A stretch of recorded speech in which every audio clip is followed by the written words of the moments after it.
Hey guys, welcome back to my channel ACCA with Simran. I hope so you all are doing great. So आज से हमारी practice series हम start करते हैं। पहले हम सेक्शन ए करेंगे। इस वीडियो में मैं आपको कॉन्सेप्चुअल एंड रेगुलेटरी फ्रेमवर्क के क्वेश्चंस करवाऊंगी। So let's start.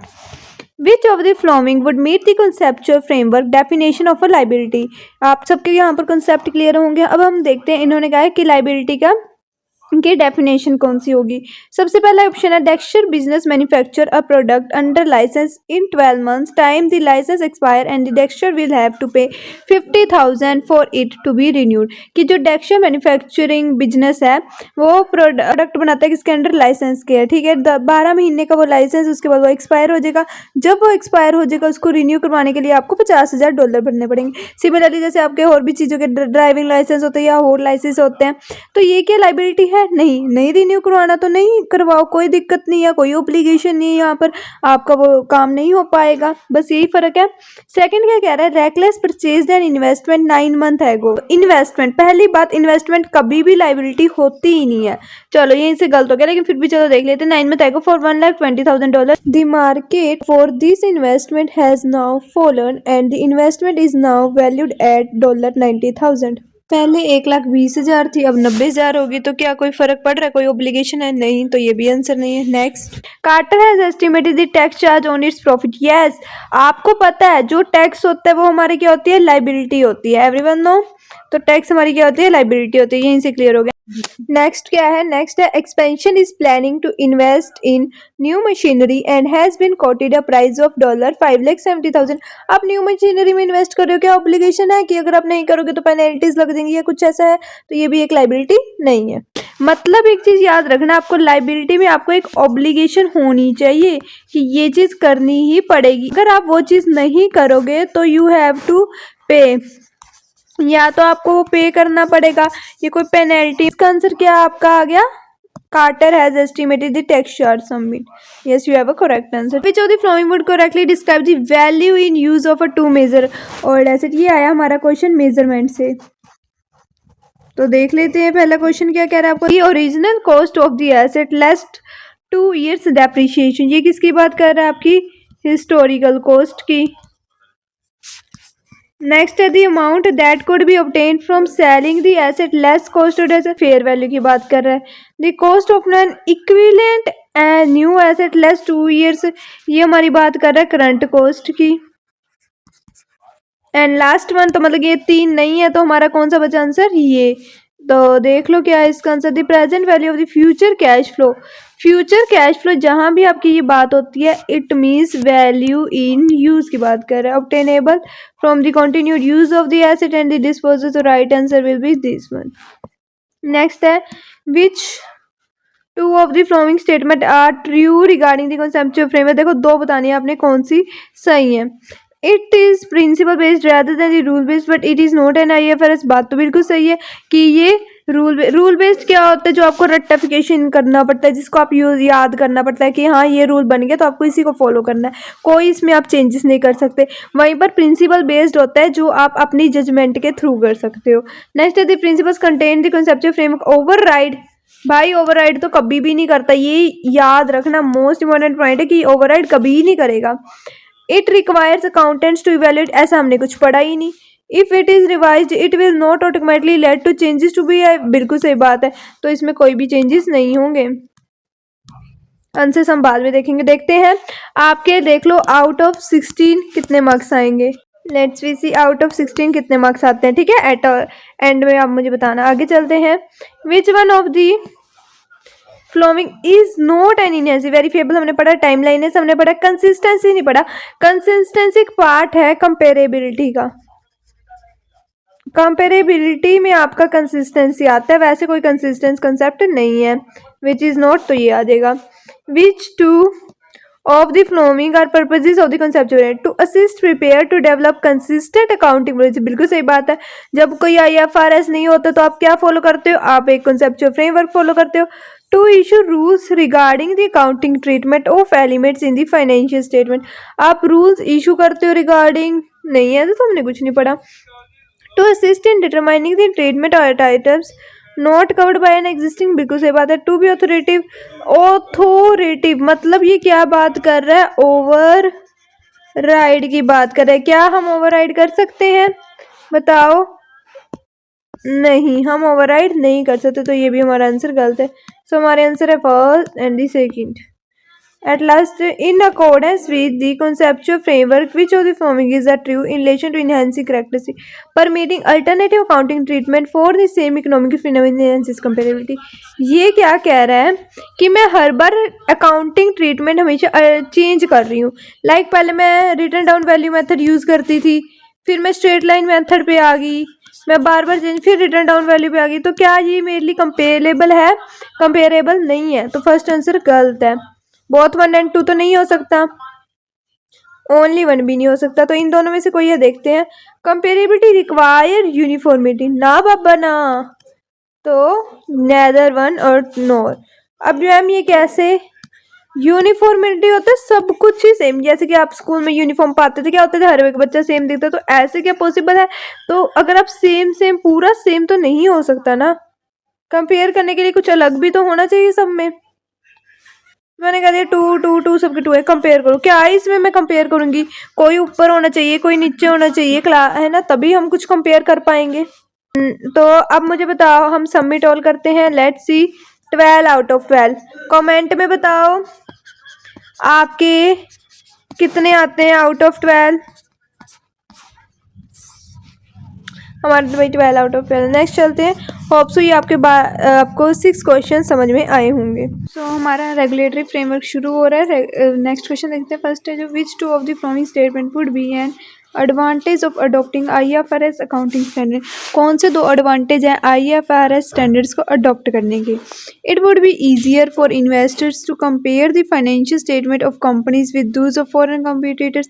बिल्कुल बात सही है कि ये हमारे इन्वेस्टर्स के लिए ईजी हो जाएगा कंपनीज को कंपेयर करने के लिए। Cross border listing would be facilitated, ये बात भी बिल्कुल सही है, तो 2 तो यहीं पर हो गए। फिर भी आगे हम 3 पढ़ लेते हैं, रीड आउट कर लेते हैं। Accountants and auditors would have more defence, more नहीं, हम हाँ लेस कहीं तक कह सकते हैं, ज़्यादा नहीं, but the IFRS accounting standard can be more easily tailor to refer the industry territory adopting them. नहीं, ऐसा भी कुछ नहीं है, तो हमारे आंसर हो गए 1 एंड 2। नेक्स्ट देखते हैं। Which two of the following statements regarding system of regulation accounting का ट्रू। देख लेते हैं। 2 बताने हैं। Principle based system we require more detail regulation than a rule based. No, rule based हमारा मोर डिटेल होता है। A rule-based system will tend to give rise to a larger number of IFRS countries than a principle-based। बिल्कुल सही बात है। A principle-based system seeks to cover every eventuality। ऐसा नहीं है, हर एक eventuality नहीं आप cover कर सकते। A principle-based system require the exercise of more judgment in application than a rule-based system। बिल्कुल बात सही बात है, प्रिंसिपल में आपकी ज़्यादा जजमेंट लगती है। So our answer is principle-based require of this। चलो नेक्स्ट देखते हैं। ये नया स्टैंडर्ड आया, देख लेते हैं। Which of the following areas do entities need to provide disclosure according to IFRS 1 general requirement for disclosure of sustainability related financial information, governance होता है, स्ट्रेटेजी, रिस्क मैनेजमेंट, मटेरियल। तो ठीक है, इसका आंसर क्या आ गया आपका? All of the above.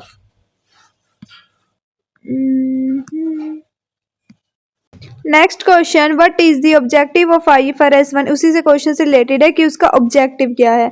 To provide information on all business activities which effect the environment. Okay, to show users how an entity is committed to operating more sustainability. To provide information about fines, result fines, क्या भाई कुछ भी, मतलब कोई भी option इन्होंने डाल रखा है। To provide information sustainability related risk and opportunity affecting. ये एग्जैक्ट लाइन नोट कराइए, अगर आपने रीड आउट किया होगा, पढ़ा होगा ढंग से, तो आपको ये आंसर बहुत ईजिली मिल जाएगा। नेक्स्ट क्वेश्चन है, what is the correct carrying amount to be shown in the statement of financial position till Excel as at 30 September 2004 under the historical cost and the current cost। Historical cost का formula क्या होता है? Cost minus depreciation, आपका answer आ जाएगा। बस कि वो उठाओ और कैलकुलेटर कर लो। देखो, relax acquired an item of plan on 1 October 20x2। हमने 30 सितंबर 2004 की बात करें, 2 साल बाद।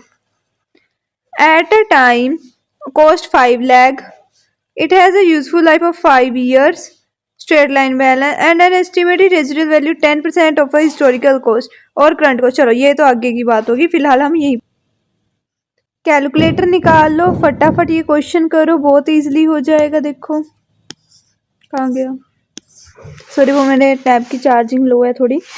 देखो फटाफट क्या करना है आप लोगों ने, कुछ नहीं, जो 5 लाख है पहले उसका 10% निकाल लो, ठीक है। कितना होता है देखो करके, दैट इज 50,000, उसमें से ये माइनस कर दो, दैट इज 4,50,000। उसको आप डिवाइड कर दो 5 से, 5 9 ज़ा 45, that is 90,000 per year depreciation. Into 2 कर दो, 9 2 ज़ा 18, 1,80,000 आपका डेप्रिसिएशन आ गया। वो आप 5 लाख से माइनस कर दो, हमारा आंसर आपके पास है। देखो तो आ जाएगा 3,20,000। नेक्स्ट हमारा करंट कॉस्ट निकालनी है, वो भी निकल जाएगी। अब देखो एक चीज दिखाऊं मैं, करंट कॉस्ट में आपके पास ऑप्शन है 6 लाख। 6 लाख तो हो नहीं सकता ना, उसके पास 2 साल का डेप्रिसिएशन भी है, तो आपका आंसर क्या बचा, 3,84,000 आंसर, ठीक है। अब इसको कैलकुलेट भी करना है, पहले तो कॉमन सेंस से कर लो, टाइम बचाओ, क्योंकि आपका इसमें जितना टाइम हो सकता है उतना बचाओ, क्योंकि सेक्शन सी आपका बहुत टाइम लेगा।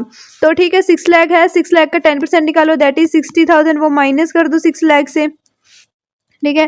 दैट इज 5,40,000, फिर आप उसको डिवाइड बाय 5 कर लो, ठीक है। इससे आपका क्या निकलेगा, डेप्रिसिएशन निकल जाएगा, उसको इंटू में 2 कर लो और आपका आंसर आपके पास आ जाएगा। जो आएगा आंसर उसको आप 6 लाख से क्या कर देना, माइनस कर देना, you will get your answer. Clear, same होगा, कोई इसमें बात नहीं है। नेक्स्ट क्वेश्चन पे चलते हैं। कितने क्वेश्चन हैं, वी हैव 3 मोर क्वेश्चन, फटाफट देखते हैं। Forming statement is an advantage of using in value in use, it assist user to assess the future prospect. बिल्कुल बात है, वैल्यू इन यूज यही बताता है। अमाउंट, चलो फिर भी आगे वाले पढ़ लेते हैं। Amount use are object and free from bias, ये तो हिस्टोरिकल कॉस्ट की बात है। It is an easily understood system of valuation, ये भी हिस्टोरिकल कॉस्ट का बेनिफिट है। Amount are reliable and can be verified to invoices and documents, verify भी आप हिस्टोरिकल कॉस्ट कर सकते हो, क्योंकि उसके पास आपके पास इनवॉइस होता है, आपने खरीदा होता है, आपको अमाउंट पता होती है। तो इसका आंसर ये हो गया। ये अभी हम पढ़ के आए, अभी हमने एक एमसीक्यू इसका किया। The objective IFRS 1 general requirement sustainability financial statement is to require an entity to disclose information about is sustainability related risk and opportunities, बिना देखे आंसर आना चाहिए। That is useful for primary user, general purposes, financial rating, आगे देख लेना आप लोग। हो गया लास्ट क्वेश्चन, देन हम अपने मार्क्स चेक करेंगे कितने आते हैं। Which statement best describe the intention of the international sustainability standard board, क्या इंटेंशन बताता है, to develop standard that result in high quality comprehensive global baseline and sustainability disclosure focused on the needs of investor and financial. बिल्कुल सही बात है, ये भी मैंने लाइन रीड की है, आप अगर स्टडी टेक्स्ट रीड करोगे तो एग्जैक्ट लाइन आपको मिलेंगी। To develop auditing standards to auditing standards हम डेवलप करने आई नहीं ना। To investigate complaints investigate no भाई। To provide a framework for companies to follow and develop, भाई क्यों। तो हमारे हो गए, let's check our answers. Total 16 marks का है रेगुलेटरी फ्रेमवर्क वाला। तो आप लोग मुझे इस मार्क्स देखने से पहले कमेंट कर दो फटाफट, आउट ऑफ 16 कितने मार्क्स आए हैं आप लोगों के, बताओ फटाफट। सो आंसर देखें, अब मैं रिवील कर रही हूँ अपना सबमिट ऑल, ये score 16 out of 16। What about you, so comments में बताओ। हमेशा जो भी मैं क्वेश्चंस कराती हूँ पहले वीडियो को पॉज करो, खुद समझो, फिर उसके बाद मेरी एक्सप्लेनेशन समझो। ओके, सो मिलते हैं नेक्स्ट वीडियो में।